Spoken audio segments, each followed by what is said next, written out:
কিছু বলো। কি বলবো? কিছু বলবে না তো তোমার দাদা বৌদি এমনি করে থুতু ফেলে ফেলে গোটা জায়গাটা দখল করে নেবে। ও কিছু হবে না। আমার কথা শুনবে না তো, রাত্রের বেলায় খেলা দেখাবো। তো আমার জায়গাতে কি কামাতে তুই ফেললি? দাঁড়া, ধুয়ে দিছি। ধোয়া হবে না। তুই আমার জায়গায় তুই ফেললি কেন? আমি পার্টির লোক ডাকবো। ঝগড়া হচ্ছে তো ভালো করেই হবে। দেখ ভাই, বইয়ের কথা শুনে ঝামেলা করিস না, আমি সব ঠিক করে দিছি।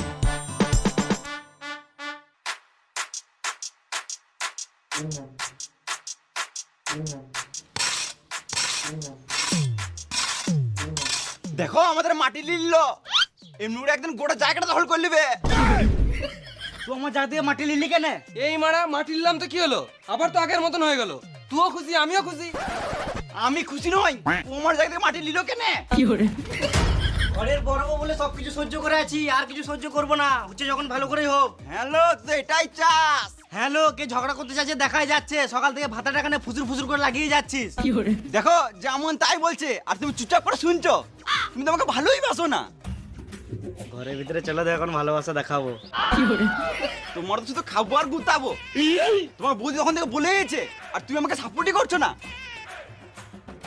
বৌদি, তুমি আমাদের ভাই ভাই মাঝে বলতে এসো না। তাহলে তোমার বউটা কি কারণে মাথা সকাল থেকে বক বক করে যাচ্ছে?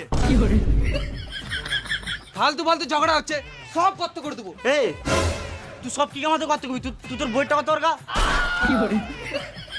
পুরা বাচ্চা, আমি জায়গাটা কত করার কথা বলছি। আমি যদি সুরে বাচ্চা হয়, তাহলে তুইও তো সুরে বাচ্চা রে, সুরে বাচ্চা। সব ঝগড়া ওই বুড়ো শুয়ারটার জন্য হচ্ছে। যাও তো ডেকে নিয়ে এসো।